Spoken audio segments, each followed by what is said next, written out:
Deadly fire at Quebec home for the elderly. 3 people are dead and 30 people are unaccounted for after an overnight fire broke out at a senior's residence in Verte, QUE. Firefighters said they received the call shortly after 12:30 am, ET.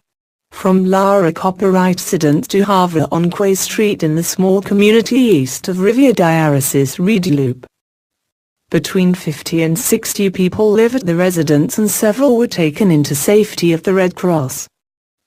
About 20 people have been injured and taken to local hospitals in Rivière Dialysis Redeloop and Quebec City. Other people who were not injured were taken to a nearby school.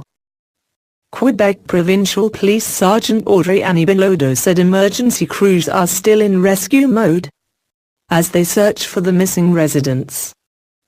A circumflex, we hope for the best, a circumflex, she said.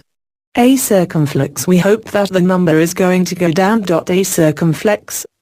About 1,500 people live in the rural town of Verte. Several nearby homes were evacuated. It wasn't a normal house fire. Witness Pascal Fillion, who lives near the retirement home, said his roommate woke him up at about 1 am. And they went outside to see what was happening. When I woke up it had already started. It wasn't a normal house fire, it was like a sheet of paper, it was so intense, Fillion said. Fillion said he heard screams coming from inside, but the fire was so intense there was little firefighters could do. There was one person we saw, who they wanted to save, but he was on the top floor, and with the fire and the wind they weren't able to come any closer. In bed. Marielle Marquis, president of another local seniors home, said she went to the scene to see if she could help. She said she spoke with one woman whose parents had recently moved into Lara Copyright Residence to Havre.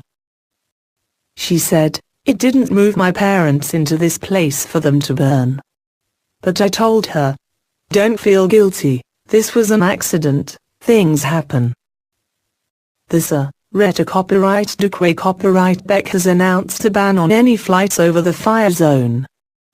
The fire is now out, but images show a demolished building, with little more than a frame left behind in some places. The extreme cold weather is complicating the work of emergency crews, officials said, as the temperature was about -19°C.